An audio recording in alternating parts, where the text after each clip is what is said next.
Tommy Scoville, and you were on the lifeboat. So, I've missed you guys. Sorry, I took off a few days. I want to thank Heather for helping everybody out. Heather is a huge help and just a great person.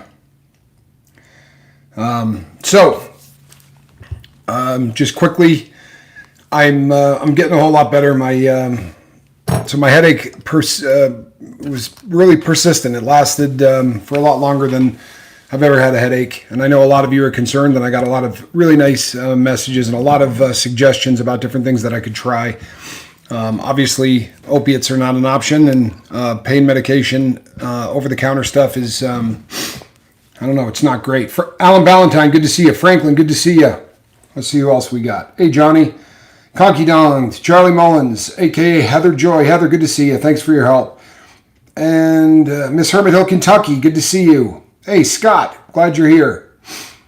And I think that's probably Cindy Pardee. Good to see you, Cindy. All right, peeps. So, Lady Fiona Crispin, thank you for all of your help. Fiona's been just unbelievable. Fiona has also been going out and spreading the word about the lifeboat, and just went to a lot of places today and talked to a lot of different people about the boat. Did it online to other groups and other places that are giving people an opportunity to come and check out the group atmosphere that we've got here at Just Ruth. Good to see you. Cemetery, thank you for your concern. I appreciate you, bud. Seventh Son, thank you. Glad you're here. Full of Hope, glad you're here. So I would say that on a scale of 1 to 10, I'm probably at about a 2 or a 3, which is great. I'm a lot better than I was. I was really hurting there for a minute. Virginia, good to see you. Yeah, Fiona just wants me to eat Vegemite. So I'm going to get all those new subscribers up there. So, yeah, I'm still feeling it. I have a watch show that I have to do this weekend, too, which is going to be Gladys Kravitz. Gladys Kravitz, glad to have you here. Stacy Michaels, good to see you. Joanna W., Matt C., Coburn Spencer. I got an email today from Coburn Spencer, and Coburn is one of us, people. Welcome him to the boat. He is absolutely 100% one of us. Matt C., good to see you. His story is incredible, and he's articulate and brave, and I'm really glad that he's here. Blue Dazzlebug, good to see you. Wait for it, Miss V. Good to see you, V. I was thinking of maybe taking a little bit of more time. I was thinking of maybe skipping tonight. But the reason that I didn't, this should be pretty obvious when you read, hey, Buddha. If you read the thumbnail, people, I have been beating the drum about NITS, right? And NITS was the name that Mark and I. It's a difficult name to pronounce because it comes in a couple of different forms, but it's nitazines, right? All of them fall under the category of nitazines, which is a very different kind of opiate. It is, however, an opiate. It works on the MU2 receptors. I am not a doctor. I'm not a scientist. I am just a foot soldier in the war on drugs, and I'm fighting on the side that's not doing too well. M. Hunt, good to see you. But I want to talk about NITS, especially this ISO version of it, right? Not the phytonitazines, but the ISO nitazine. Zenwen, good to see you. Right now, Florida is in full epidemic mode on this substance, and it's really kind of interesting because we really called this. I'm not trying to brag, I assure you, because it's not good news, but boy, oh boy, did we call this. What makes NITS dangerous, aside from the obvious that it's 25 to 100 times stronger than its cousin Fent. It is a synthetic, right? I am Crazy Brumfield. Good to see you. And Miss Dragon, thank you for your work. Miss Dragon is a foot soldier. She is working hard in this war. She really is. God bless you. If you've never gone over and checked out what she's doing amazing stuff. You should check out the channel. She really is doing amazing stuff over there. So obviously the fact that it's 20 to 100 times stronger, depending on who makes it, stronger than its synthetic cousin Fent. That's an issue, right, to be sure. But the real issue is, and Mark and I talked about this back when we first sort of broke the story, I guess. Honestly, there wasn't a lot of people talking about this. But when we first started talking about nits, I said that this was to opiates what crystal is to meth, right? Obviously, there are a lot of opiates that are made in labs. There are a lot of opiates that come from poppies, real legit opiates, and a lot of opioids that are being made in labs. The reason that I said that nits are more akin to crystal meth is because just about anybody can put together a batch of nits. If you're able to get the ingredients, this does not require a ton of equipment. It doesn't require a ton of know-how in order to be able to put out a bathtub version of stuff that is deadly. And that's what's happening. Clandestine nit labs or ISO labs are being found in the southern United States. And they are, this is their answer. Excuse me. This is their answer to Fent, as opposed to having to deal with smuggling stuff all across the country and doing all that. They're just ordering the precursors, and the precursors are coming again from the beast from the east. And this is their way of getting around a lot of the laws, right? We're stupid. I've said this so many times. As a country, we're not particularly bright, and we'll pass a law that says you can't bring in Fent and you can't bring in any of the precursors for Fent. Instead of saying you can't bring in precursors to make a synthetic drug in this country, right, or this hemisphere, we pass laws that they can't buy precursors from any of those science sites, that air quotes scientific sites, or chemical supply places, which are really just legal drug dealers. So what they started to do was they started to send all of this stuff to Mexico, and the cartels will put it together, and then they ship it to the United States, and we're up close to the 400 deaths a day.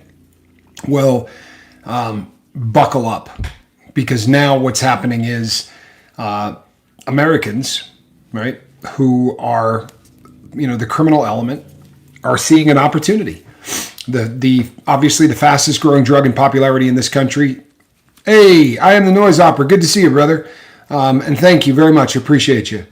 There is a real upswing right now in the abuse of opiates. Right? I'm not telling you anything you don't know. This is a growing epidemic.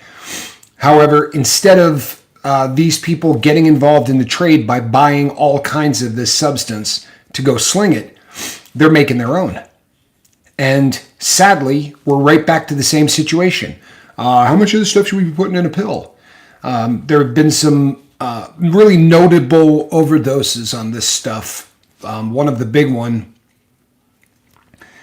Carrington 2025 says, thank you for shedding light, especially with Trank rampant. Yeah, Trank is another really ugly substance. We've talked about Trank before on the boat.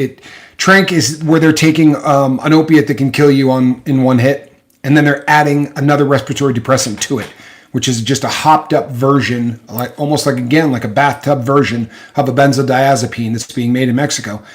And they're cutting the two together and coming up with this substance that literally creates zombies. You can go all over the internet and look at people doing Trank, and the usual picture you see is somebody standing either bent in half at the waist, or just in full-on nod mode, like they froze in whatever position they were in. And you see people that are, it just looks like they're dead standing up on their feet. Trank is really, really awful. The sad thing is that now Trank is they're still going to be cranking this stuff out. But what they're going to be doing is, instead of using Fent, they can create phytonidazines at a much, much cheaper way to do it. And again, I keep coming back to this. Thank you to the 27 of you who hit the thumbs up already. That really does help, especially in the beginning. It pushes, it lets the algorithm know that people are here and that they're engaged. And that is a really beautiful thing. It really, really is. Buddha says people are falling out within 10 seconds with Trank. And you're absolutely right. in a matter of seconds. There was you can go online and there's a 911 call from ISO where a person bought some of the Colombian marching powder, right? If I say the C word, they're just going to bury the video even more. But the stuff that people put up their beak, right? And the stuff that they cook into that other substance. So these people went down to spring break, and a group of students from West Point. If you know anything about West Point, this used to be, I mean, their code of conduct is just ridiculous. If you know somebody does something and you don't tell on them, they throw you out of school. They just had the strictest code of conduct ever, anywhere. And there was a handful of cadets that went down for spring break, and they bought some blow, and it was cut with ISO. And everybody, the one person that hadn't done a line yet, like Buddha just said, these people fell out in a matter of seconds. Schrodinger's squirrel, good to see you. These people literally fell out in a matter of seconds. And the person calls 911, and you can hear the call online, and he's like, yeah, we bought some blow, some C. And everybody's done. They're all falling out. They're all overdosing, and it's a scary call. Wait for it. Good to see you. It is a really, really frightening call to listen to, because this ISO, number one, you can't test for it with a normal opiate test. It's not going to trip the cup. If you've never seen how drug testing is done, there are two really standard methods of drug testing, right? Hold on one sec. I'm going to come back to drug testing. Eileen Simpson says, question, how does everyone feel about kratom? Here's the deal with kratom or kratom or whatever you want to say. I'll tell you how I feel. Any drug out there that works on the mu2 receptor, right, which is the opiate receptors in the body, any drug that out there that allows that receptor to get tripped, for all intents and purposes, is just a really stepped down version of a regular opiate. So when people say, I was really blessed because I got off of heroin or whatever by using kratom, my experience has been that people will continue to take more of it and more of it and more of it and more of it. And it gets to a point where the amount of the stuff that they're doing, and there's two people that I've worked with pretty intimately in the last 3 months to help them get off of either Zazo or kratom or any of those other, they're just a different switch. They're going to throw the same receptor, right? It's not the harmless thing that people think it is. And more importantly, and the part that scares me the most, is that there is zero quality control at all with kratom. None. There is no governing board because of how they sell it. There is absolutely no governing board. So last year, there were batches that got caught with fent in it. There's all kinds of stuff that gets done because there's just nobody regulating this stuff in any way. And you can buy it at gas stations, you can buy it at head shops, you can buy it at all these different places. A lot of states in the U.S. have already passed laws to make kratom illegal. Is it as bad as the other ones? Of course not. You know what I mean? It's definitely not as bad as, if you're doing that instead of fent, well, that's great. But a time is going to come where you're going to want to get off of that too. And I think that if you're trying to use one drug instead of another, there are medical assisted treatments out there right now that are really probably as good as we've ever had them, right? In the fight on drugs. So to take something that, already has Narcan in it, right? Something that already has naloxone in it, and to take something that is a partial agonist as opposed to going the route of, taking on an antagonist, something that is going to fire. See, the difference is if you're taking something like buprenorphine, which is Suboxone, it's a partial agonist. So what this is, it's an agonist and an antagonist. What that means is this: it's going to turn on the receptor so that the receptor goes really slowly, right? And just bleeds out very small amounts of dopamine for the entire day, convincing the brain that you just did a fix, but not getting you wasted. The people that I have worked with who start using things like Zazo or kratom or any of those other ways to stimulate the mu2 receptor, it throws the switch. There's no drip, drip, drip, right? If you were to take it as they say you're supposed to, but no one does. I was talking to people who were eating 80 and 90 capsules at a time, and this is something that you hear again and again and again. In the state of Nevada where I live, they were selling it in concentrated liquid shots. And that was taken off of the market because it was, there was a guy here in town who was a businessman, and I tried for probably 4 months to get this person to come on and do an interview. And he's just super paranoid. I said, you don't even have to be on screen. You can just talk. We could even mess your voice up or whatever. But he was too paranoid. But this is a very wealthy individual. And he got clean off of real, very known street drug opiates. And what he did was he went with kratom, and he was doing the liquid shots. Well, he got to $130 a day in that stuff, right? So you're kind of right back to the same kind of a situation. You don't run into people who say, "Well, I'm eating 30 strips of Suboxone a day," right? The difference between 1, 2, and 4, there's really not much noticeable difference. So you don't the potential for abuse is really much smaller, and the fact that it blocks other opiates, so it keeps people from running out and making the mistake of relapse. On that that whim where somebody pulls something out and you go, yeah, screw it. Well, if you're taking something that already has an antagonist in there, the odds of you taking something into your system, you'd have to wait 3 or 4 days to get clean before you could get dirty. And that's been a real bonus. But that's my thought on that. Now back to NITS and the drug test. The two real standard methods, right, for drug test. One is the cup method, right? And then the other one, you'll hear them say, well, we're going to send it off to the lab. And 90% of the time, if you're testing for probation or you're testing for a job or anything like that, if you fail on the cup, because cups do have false positives and things like that, they then take the cup, right? The bottom of the cup has litmus paper in it. And when the urine hits the litmus paper, it's going to turn it a color, right? It's going to either put 1 line or 2 lines, or some does a plus or a cross, but it's instant on the cup, tells you if the person's dirty. If it comes back dirty, they mail it off. And it goes into this machine that is a gas spectro whatever. They put in a small amount of the liquid that you peed out, and they blast it until it steams. They capture the steam, and that is a absolutely foolproof way to tell you everything that was in that specimen. NITs, especially the ISO version of nitazines as opposed to the phyto version of nitazines, but it doesn't trip any of these. So a person pees into the cup, it's not going to come up opiate. Even if they were to go, well, then let's send this thing off. They have to absolutely be testing. Are there any nerve medications to avoid opiate addicts that may be triggersome? You know what? That's one you'd want to ask a doctor about. There are whole families of nerve medications. The one that jumps to mind probably more than any would be gabapentin or Neurontin. Those are nerve painkillers, right? They were originally designed, I think, to be an anti-seizure medication, but they work on the nervous system, kind of a painkiller, instead of the normal opiate receptor kind. One of the other drugs in that family would be oh Lord, I forgot the name of it already, but it sort of replaced that. It causes unbelievable weight gain. What is the name of that stuff?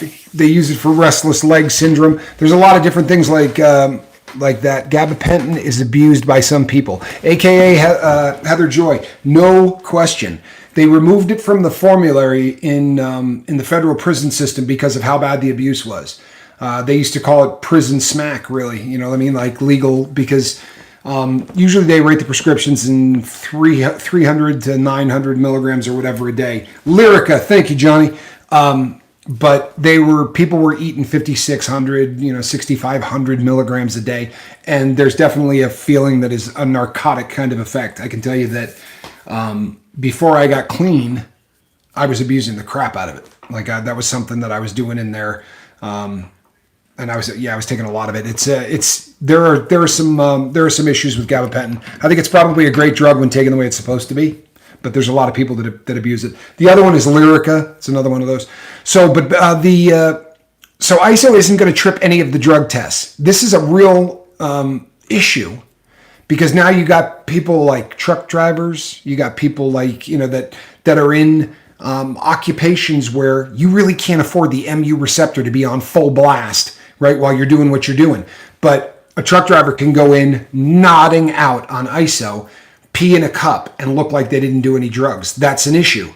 The other issue that is huge is that this is so unbelievably difficult to treat when somebody overdoses. So there have not been enough, there's not enough study right now to say 8 milligrams of Narcan will do nothing, but 36 milligrams of Narcan will. There's not enough out there. Very often when you go out and you work an overdose, it's not like the person sits up and goes, oh yeah, I did NITS or I did ISO. They're unconscious. Their lips are blue. All of the people who are standing around are trying to deny that they had anything to do with that person getting the drug or that they were getting high with that person, because they're all worried they're going to catch a charge. So there's not a lot of science as to trying to bring somebody back, once they overdose on these on this ISO crap. So that's the other thing that is just terrifying. I was listening to an interview today with Lieutenant Colonel Anthony Schaefer, and obviously with the title Lieutenant Colonel, he was a high up in our military, and they were talking about the balloons and all of the stuff that doesn't have anything to do with the lifeboat, right? They were talking about all of the different things with the beast from the east and how we really look like we're in a war footing. They certainly seem to be in a war footing and all of these things. And he made a statement that froze me. I was actually doing something else, and this was I heard it on a television, and I just jammed on the brakes, because what he said is, we are in the 5th stage of warfare now, right? First stage of warfare, people were throwing rocks at one another, right? And we just continued to progress. And he said, now we're into the 5th stage of warfare. He said, and the number one weapon being used in the 5th stage of warfare is opiates. Like, this is the stuff that we've been saying for a really long time, right? To hear it come out of a guy's mouth it's bad news, but I'm so happy that someone is talking about it, because it is really obvious to at least some people out there now that we're under full attack. The numbers are out of their own mouth. Mr. Wolf, good to see you. They're out of their own mouth. They're saying that the numbers are considerably higher than what they're reporting. My brother never did opiates. He got some C and had fent in it. He couldn't even get the car stopped off the road and wasn't breathing. A tow truck driver saved him. Thank God that a tow truck driver saved him. Smitty, this is a story that we're hearing every single day. This is why I did the last show that I did before I had I got a headache. Was about how to talk to your kids about this stuff. And the real key is this is being put into everything. And once again, you don't try to kill your customers. It's bad business, right? You don't make any money killing customers. Unfortunately, this we really are under attack. Hello, Ilea. So they're adding this to virtually everything. Doesn't matter if you're buying, crystal, or you're buying C, or you're buying anything. They're adding, synthetic opioids put into this stuff to, the idea, I guess, from a business standpoint, you could say they're trying to get people addicted, right? There's probably some legitimacy to that. But the amounts they're putting in are just killing people, is what it's doing. It's killing people. And it's killing people fast. This is absolutely a war for real, Rob. It really is. And to hear Lieutenant Colonel, from our country say that this is, stage 5, and their weapon of choice right now is opiates, and they're getting smarter. Right now, what they're doing is, now they're not even going to have blood on their hands. They're not going to look bad, because ISO isn't going to be coming from south of the border, right? That's not coming that way.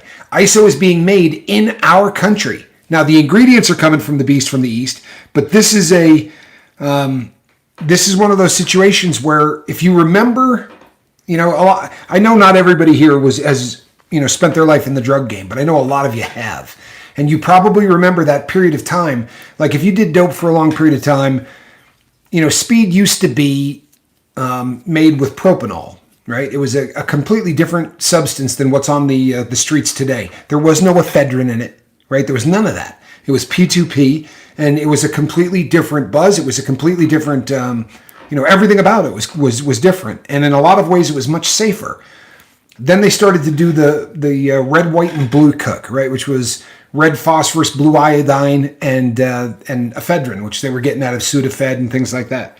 And that was referred to as a hot cook because you actually had to heat ingredients, and it was a very long process. Then the next bathtub version of Crystal that came out was the stuff that they cook with anhydrous ammonia, right? And lithium strips out of batteries, really vicious stuff. And that's really when stuff started getting weird. And it was an explosion of it. When I moved to the state that I'm in now, the city I'm in, when I first moved here, an ounce of meth was $1,600. Now it's under $200 for an ounce because there's so much of it being made, and the recipe is so easy. This is exactly what's going to happen with ISO. I'm telling you right now, people. I haven't been too wrong on any of this, and it's not. I was talking to my daughter about this last night, and it's not that I'm intelligent or I'm Nostradamus. It's just that this isn't the first time this show's happened. Like, we've seen this, right? Florida is completely overrun with ISO. And you go, well, it's tough for Florida. Well, when that smokable version of blow came out, right? And we had when we had the crack wars, right? Of the late 80s and early 90s, crack started in California, right? That's where the whole Freeway Ricky Ross and all of when he first sort of took over in all of this, you can't keep something like that in a state. A guy comes out on vacation and goes, holy mackerel, look how people are spending money on this. Well, how many people went down for spring break and did ISO? And they're talking to people who go, yeah, I make it in my garage. I buy the ingredients online. This spring break is going to spread ISO to every part of this country. It's a growing epidemic in a way that I can't even explain. And make no mistake, right now, the beast from the east is out there trying to see if they can figure out a way to make ISO stronger, or to find even yet an easier method. Because to send the ingredients over here and just let the criminal element, guys that used to cook meth, they're not going to cook it anymore. There's no money in it. But the amount of money that you can make, cooking up a batch of ISO or a batch of nitazines of any kind, ISO, Phyto, whatever, does not take a lot of skill. These labs are getting busted already. It's going to explode.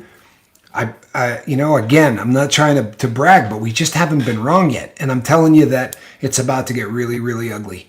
And about 4 or 5 months ago, we said when ISO hits, we didn't call it that. We thought they were going to call it NITS. But when NITS hits, we're going to look back and say we were a whole lot safer when it was Fent, which is terrifying, right? But I'm telling you right now that all of this is about to get so much uglier. Good for you. 7 years. Days I spend with my time with my little girl, and I'll never let the dope take my hope again. Man, oh man, how cool is that? Carrington, good for you, man. Honestly, that is absolutely beautiful. Smitty says, nope, it really isn't news. It's just been there and back, and feel for people still there. You know what? It's, again, this is not, it doesn't take a whole lot to predict this. This is exactly, every time a drug comes, it follows a pattern, right? We saw it with crack. We saw it with meth, right? I remember a time, I've told this story before. Hello, Mark. But I was incarcerated, and they were like, raise your hand if you're in here for this, because I was in a drug program. And, the hands went up for alcohol, and there was 10, 12 people. And then they said meth, and every person in the room, there was 180 of us, and I bet 165 of them were in there for meth. And there were billboards talking about it, and they had documentaries and all of that.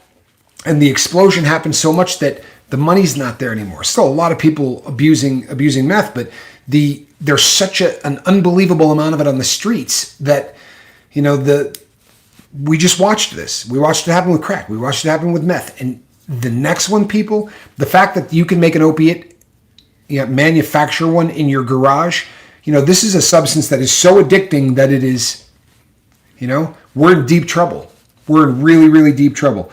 My son has a friend who who is familiar with the dark web. He pulled up an advertisement that is a complete kit, along with a pill mill, color for the tablets, and your number 30 dye. How ugly is that? 7, thank you. How ugly is that? A do-it-yourself drug dealer kit. I'm not even the slightest bit surprised. I really am not the slightest bit surprised, because that's where we're at. And as bad as it is with the 300 to 400 people a day, it's about to get worse. Now when people roll up and they go, oh, cool, give me the Narcan, it's not going to do what they think it's going to do. It's not. This stuff is so resistant to Narcan that it's almost like, it's not. And the number of people, I promise you're going to hear these stories. I wish that it wasn't the case, but you're going to hear these stories and you're going to go, damn, Tommy said that was going to happen. Because of how hard this thing throws the receptor in your body, right? The MU receptor gets, it just, again, I use this as an illustration. It's not really how it works, but it makes a lot more sense to say it this way. It's like turning on a spigot, right? So when you take something like ISO, you're not turning on a spigot. You're knocking the top off of it, right? And water is just flowing out. So that's what's happening. It's turning on the receptor so hard that so much is coming out. That, even if you got that person well, even if you took enough, you gave them enough Narcan to make them sick, that stuff's not going to be out of their system 30 minutes later, right? So 30 minutes later, when that Narcan starts wearing off, that spigot is still going to be just dumping. It's not like tar, where Narcan would go in there and knock everything completely out of the system and you're good. You can save a person. 30 minutes later, they're going to be dead again. You're going to have to just continually sit there with Narcan all night long, every 30 minutes, bringing this person back from the dead. We're talking about substances here that were never intended to be ingested. For real, there's nothing there isn't a reason to have an opiate that is 20 to 100 times stronger than fent. And you got to understand that fent, there's no reason to have the alpha fentanyl, which is what they put on the patches and what they put in pills and lollipops. That's not the same crap that the beast from the east is sending over. Night and day. Alpha fentanyl is a very stable and safe substance. My brother had it on scene and at the hospital, had to get it 2 more times just so he would stay breathing. It's exactly what I'm saying. Now, Smitty, multiply that by 20. Multiply that by 50, right? They're not saying it's 50 times stronger than that. You think that this is to get high on? Apparently, Lieutenant Colonel Anthony Schaefer doesn't think that it's just to get high on. And apparently neither does our Department of Defense, who is working hard on a V. You know what a V is, right? You can't even say the word anymore, right? Because they think you're talking about the C plus math. But the stuff, you give measles, and rubella, and you get all those when you're a little kid and they give you the shots, right? Well, the Department of Defense is making one to try to make it so that opiates don't do anything to you. Why do you think that is? Because this is warfare. This is warfare. It's not drugs. And sadly, if it was, Jabberoonie, there you go, Zen Wen, thank you. If I was not, the enemy knows his time is short, so he's pulling out his arsenal. Patrick, well said. They're weaponizing it. There's no question they're weaponizing it. And I would not be surprised if we aren't doing it too. Right? Would not be surprised if we're not doing it too. This is a weaponized substance. It is a weapon of mass destruction. There's no way you can say it isn't. Think about, we think about 9/11. It was an awful day. I'm not making light of anything that happened on 9/11. But we've had 300,000 of them, right? Honestly, we're well over 1 million people that this stuff has killed already. Since this epidemic started, we're over 1 million deaths. And you know what? That's been like this. Now it's straight up and down. We're going to see numbers in the next 2 to 3 years that are just going to be staggering. They don't need to go after soldiers. They're going after citizens. Crazily, you're absolutely right, but they're going after soldiers too, right? We talked on the last show. Overdoses from synthetic opioids are up 85% in our military. In our military. You know, we're losing people left and right everywhere. There's no walk of life that people aren't dying. There is no walk of life. I mean, if you're, you know, as long as you don't take anything that doesn't come out of a pill bottle, but you can't snort anything anymore. You can't, like the days of being able to do recreational drugs, now you are just literally spinning a roulette wheel. We're just on every single urgent matters. Did I miss something super important there? Urgent matters, please contact me. Reach out to me. Yeah, please do reach out. So as I said, you know, Narcan's not going to do squat on it. And as always, we're a little bit late. Thank you, Ilea. I appreciate that. Smash that like button. As usual, we're a little late to the party. Right now, I think it was 2 or 3 days ago, they just announced that a bill has been passed that is going to allow Narcan, naloxone, to be sold over the counter in all 50 states. Right? No prescription, no nothing. Now, there are pharmacies right now in America that are giving this out for free. There have been now for a hot minute pharmacists that will give it away. But they won't be breaking the law anymore because now they're making it so that there is no prescription required to have Narcan. And that's a really good thing. But by the time the rollout is going to be in the beginning of summer, right? So about 4 months from now, somewhere in there, the level of fent to ISO is going to just continually ISO is going to continue to rise and continue to rise. And in the smallest little burgs in our country, the places where drugs don't usually get imported. You understand what I mean? Like the places that got decimated by meth. You see these little towns that have 800 or 900 people in them, right? Well, they're not targeting those. Huge drug dealers aren't going, oh, you know what? Let's try Pomfret, Vermont, right? They're not targeting these itty bitty little towns. But one cat who goes crazy in his garage and blows off a batch of ISO can destroy an entire town. And it happened. We saw it in West Virginia. We saw it in so many places where these teeny little towns, there's a reason that they were calling OxyContin when it came out. They were calling it hillbilly heroin, right? There was a reason for that, and we're going to see the same thing with ISO. Florida right now, the Attorney General for the state of Florida is a woman named Ashley Moody. And she put out this huge, you can go online and read it. She put out this huge thing about ISO. And it was that they're doing TV commercial warnings and all kinds of other stuff because they realize just how ugly that this is. I've heard the term hillbilly heroin. I just didn't know what it was. Hillbilly heroin was OxyContin 80s when it first came out. And there's actually kind of two reasons that they said that. Number one is that whole Appalachian region, right? They used to, and I did a show on this, but they had billboards for pill mills. And people would load up buses. They would take homeless people and say, you got an ID? All right, we're all driving down. And they would drive down the coast and they would hit all the pill mills.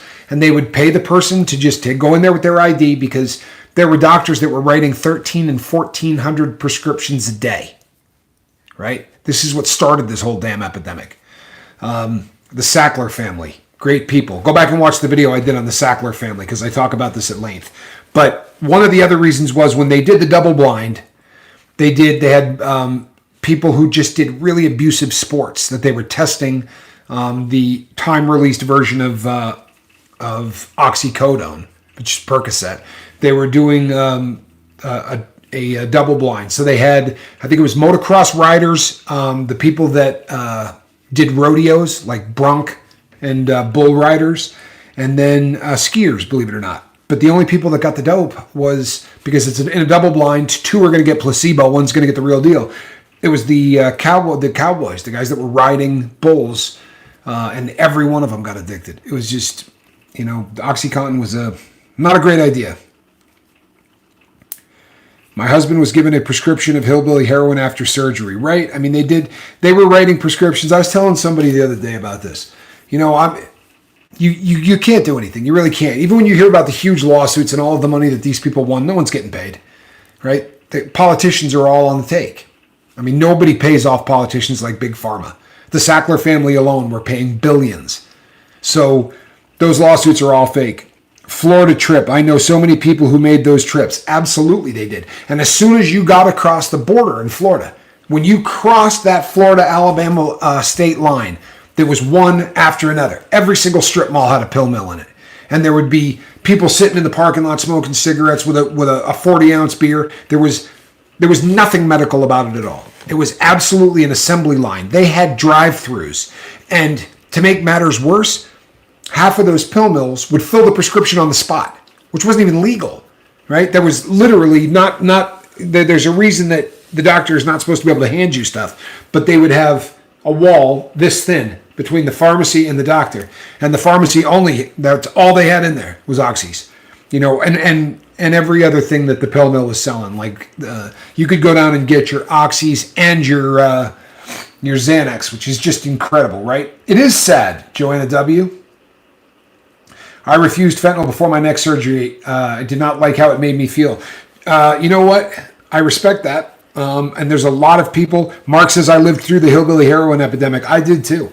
And I was telling somebody, I felt like suing, which is, I did this to myself. I take full responsibility. But I had a pain specialist, a doctor, and my brother could back this up, that was writing me a prescription for 12 OxyContin 80s a day. Swear to you. You can ask my brother. 12 oxys a day, 80s. The doctor gave me wrote a prescription for every different strength and said to me, find your dose and then come back and tell me how much it is. The problem is that they truthfully believed it wasn't addicting because of that stupid, again, if you go back and watch the video that I did on the Sackler family, I really get into this in depth. Those Florida pill mills, man, I'm lucky I lived on the opposite side of the country during that time. I'm still lucky to be nowhere near Florida. Yeah, I feel your pain. Yeah, crazy, right, Heather? But that's exactly where it was. Slingblade, good to see you. Yeah, 1280s a day. 1280s a day. And of course, what were we doing, right? We're cutting the outside of it off because you didn't want the time released. You wanted it to hit you all at once. And I was selling them anyway. I was selling them to do the tar because they were worth so much money. I know a cop in southern Ohio that would do 8 or more. Yeah, it's crazy. It is. It's absolutely crazy. But again, if you've been alive and in and out of the drug scene for a long enough period of time, you probably remember when fluinitrazepam, probably not a name you're familiar with, right? Because that's the medical the chemical name for it. But fluinitrazepam was a benzodiazepine that was sold under the name Rufinol or Rohypnol, depending on how you pronounced it. And they were coming across the southwest border because you could walk across the border, walk into a Mexican doctor's office who usually was wearing a pair of shorts and high tops. And he would write you a prescription and you would walk across the street, get your stuff filled, and you could declare it at the border, and it wasn't illegal. You were allowed to bring 12 boxes when it first started, and then the government started getting angry, and they cut it to 6 boxes. But I used to go down and buy the stuff, and that was the only place you could get it. You weren't getting it anyplace else. But in a matter of a year, there was no place in America that people weren't doing roofies. I mean, they were everywhere. ISO is going to be the worst thing that we've ever seen in this country. Now, a year from now, you might be saying, I don't know, Tommy, look at all of the deaths, because they're not going to be giving credit to ISO for the deaths. Everybody that overdoses they're going to be calling it fent no matter what. But I'm telling you, ISO is going to be the most dangerous thing to ever hit this country. I just try to wrap your brain around what would happen if anybody could make fent in their garage. Just think about that for a second. If any drug dealer in this country thought, I can make this stuff. We saw what it did to meth, right? Well, I'm telling you right now that anybody in this country can make ISO, and it's 20 to 50 times stronger than fent.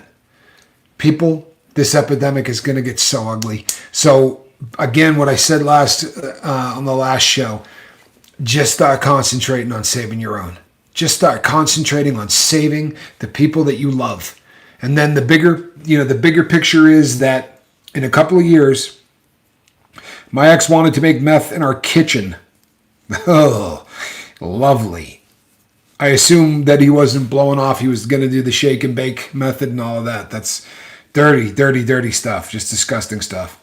But there's an election coming up, people, right? There is an election coming up, and we better make good decisions when this election comes up. We're a couple of years away from an election that's going to really do a lot to determine how many more people die from this stuff. The new Speaker of the House took a delegation of people down to the border. And I'm just happy as hell that somebody went down there, right? They took an entire delegation down to the border, and they didn't clean anybody out. Full of Hope says, sorry, what is ISO? ISO is a synthetic painkiller, right? So it is an opioid, not an opiate. And it is 20 to 50 times the strength of Fent. And unlike Fent, it doesn't require the cartel money to manufacture it. It can be made in your garage like people used to make bathtub crank, right? Or crystal. There is a very, very easy recipe that is all over the dark web. The chemicals are easy to get through the dark web, sent from the beast from the east. And it's not like a 30, see, Mark says I used to make meth. And I don't know if you were doing the red, white, and blue cook or you were doing the cold cook, but either way, it took a bit of skill, right? There's a bunch of processes that you have to do. And once you're done doing the whole thing, you then got to gas it, right? Which is a whole different process. So there's phases along the way. Well, nitazines are considerably easier to make. And we are already seeing the labs all over the place for it. And it's starting in Florida, and it's just going to start smoking across the rest of the country. I mean, you talk about just one of the worst states in the union that this could have possibly exploded in is Florida. Because college kids are going to go down for spring break, and it's going to be, I'm telling you, coming to a town near you, more death. And death that cannot be, you're not going to be able to bring these people back from the dead using the normal methods. And it's awful, but it's where we're at.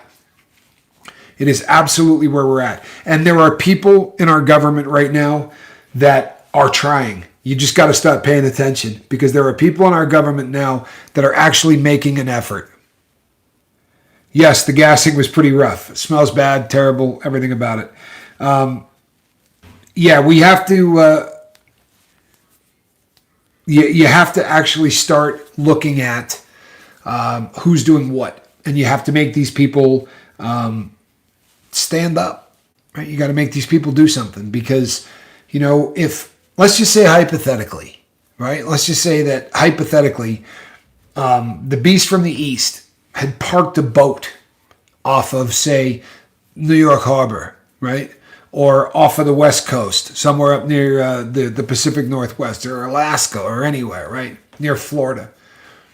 And they just started firing a shell a day, picking a city, and firing a bomb in every day and killing 400 people. What do you think we would do? Seriously. Do you think we would say, don't listen to that story? Don't listen to that story. Let me tell you about some documents that a guy had in his Corvette, right? Or let's go raid this place down in Florida, and see what the last president has. Every single president seems to have taken home a lot of souvenirs that are all supposed to be classified. But it's all smoke and mirrors. What they're doing is distracting us from the fact that we're under attack. If a bomb was going off and killing 400 people a day, we'd be losing our mind. We'd be yelling, do something about it, right? We're under attack. But these are write-offs, right? These are our people, right? These aren't their people. They're our people. But I'll tell you something else. Just the way that hillbilly heroin epidemic, right? It started out with, the drug guys, right? Started out with drug guys. And the next thing you know, there were doctors doing it. There were lawyers doing it. There were cops doing it. The same thing is going to happen with all this stuff. And you know what? People are a lot less, they're a lot less frightened when it comes in a pill. It's genius marketing. It really is. It's genius marketing. And they're putting it into Xanax bars. They're putting it into Valium. They're putting it into Adderall. I mean, to make it look that way. And it's just like Seven Sons said, right? You can buy the kit. Get your pill press with it. Buy your ingredients. It's like, like those kits that you see. Man, make your own beer. Everything you need. Little bottling apparatus, right? Go home. Try to make yourself no, this is where we're at. This is where we're at. And again, this was one of those. I bought a little nitro gummy bear last night and took a little nibble out of it. Thought I was going to pass out. People, if you don't know what he's talking about a really, really uncomfortable gummy bear. It's got a bit of capsaicin in it. I think my brother ate about 3 or 4 bags of those things, didn't he? Yeah, they always have big problems to spend billions and trillions and do not a damn thing.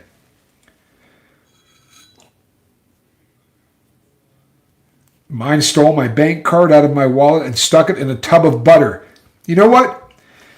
If you told me I was going to hear somebody say that today, I probably wouldn't have believed you.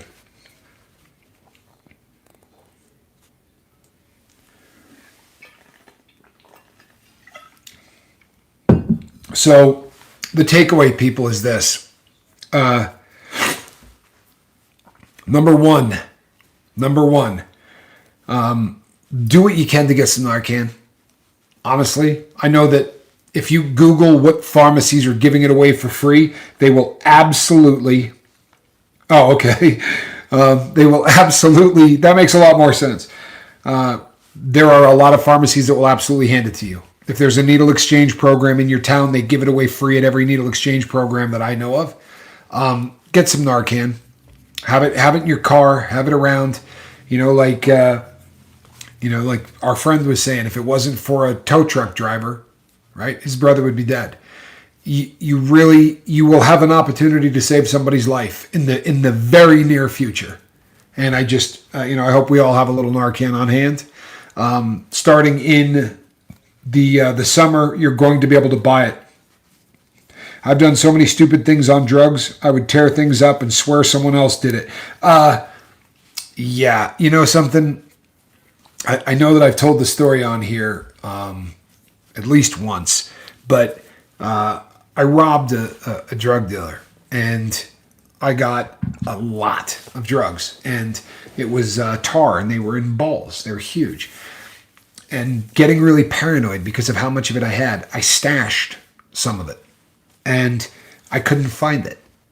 And I absolutely destroyed my home, right? I had it in my head for some reason that I'd put it in a bookshelf and took every single book out of the bookshelf, right? Put them back, then took them all out again. Like somehow, the empty bookshelf, magically it reappeared. I did it several times, but I never found it. Gone. Couldn't find it. And then years later, literally years later, I was trying to sell a roof off of a Mercedes-Benz convertible. The car was long gone, but I still had the hardtop roof, and I had listed it for sale. And the person came to buy it, and I had a little cart that you set it on so that you can push it around with wheels. And he said, do you have a bag that goes over the top of it, zips up, to protect it? And I said, I believe I do. Let me go check. And I went and grabbed the bag, and when I picked it up, I knew instantly. I went, oh my God, I know what's in here, because I could feel it like clanking around inside. And I was selling this thing to come up with money to get dope, and inside there was, a quarter of a pound of it. But it was missing for years, and that kind of crap happened to me constantly. You're really... Bert, good to see you. Bert, really good to see you, man. You know what? I like Bert. I really do. You know what's funny, Bert? One of the trolls said, there's no point in talking to Bert. Bert is a bot. Bert's not real. I was like, holy crap, Bert's going to be really unhappy to hear that. Like, he's been on my brother's channel for years. Apparently you're a bot. Oh, yeah, Ruth, don't ever leave your drinks around shady people. There is absolutely something to be said for that. Bert is a bot. Yeah, Bert's great. Bert, I'm glad you're here.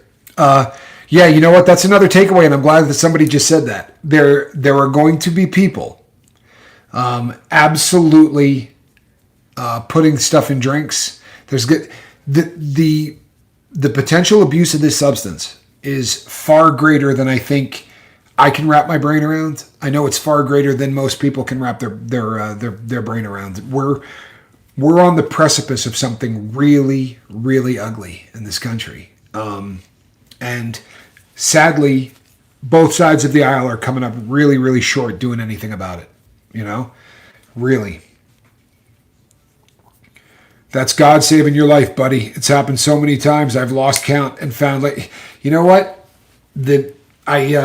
All smiles. I love you all. Good.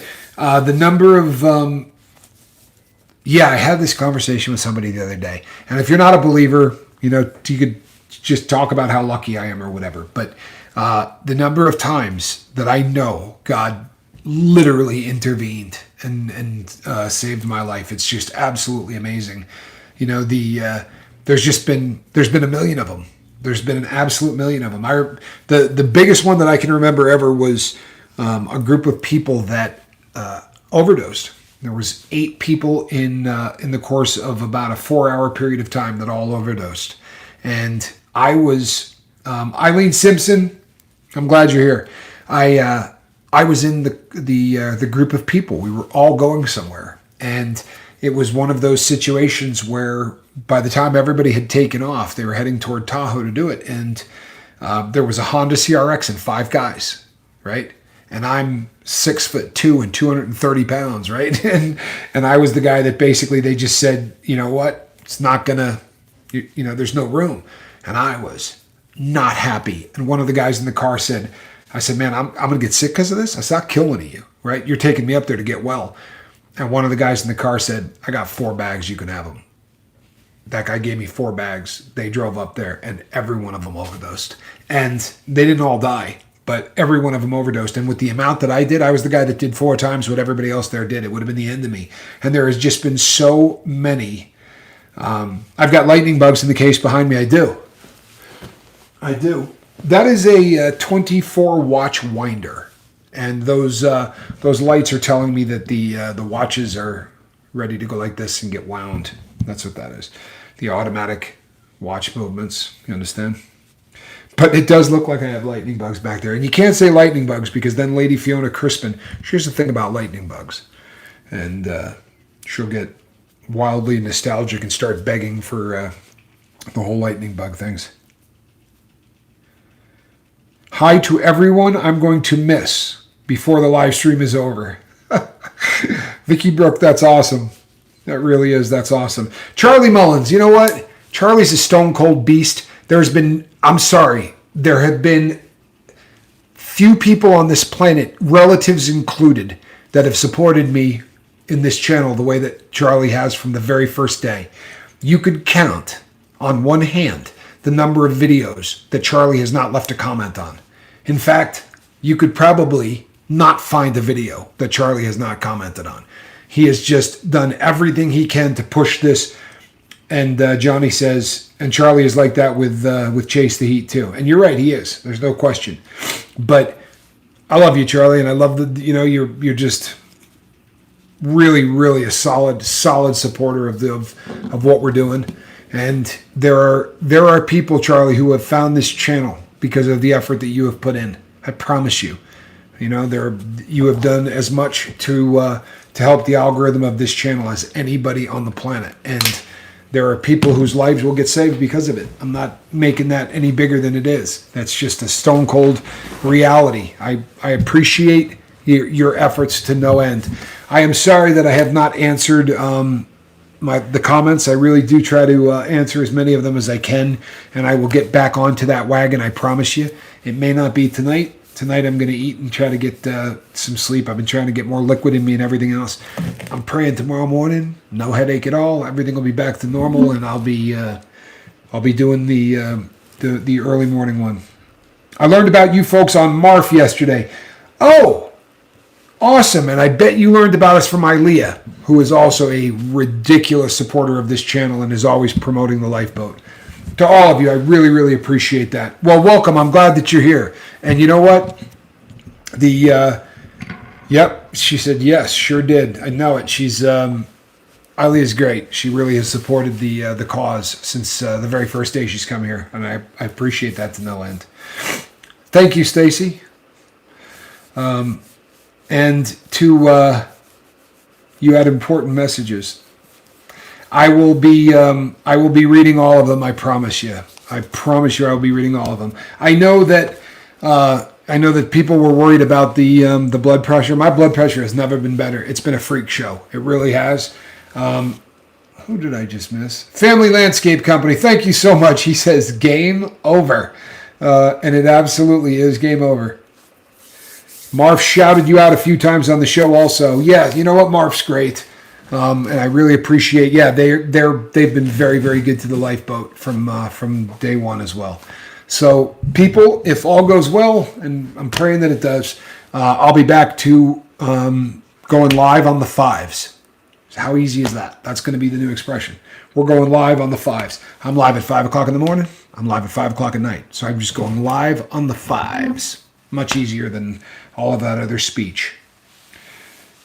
Good night, Captain. It is going to be a magnificent, God-given day tomorrow. You know what? It is. There is no question. Let love fill the room. Rob, I love that. People, I'm Captain Tommy Scoble. I'm going to be back same squirrel time, same squirrel channel, and I will be live on the 5s, all right? And this right here, that's a cat in a basket. Good night, everybody. We love you.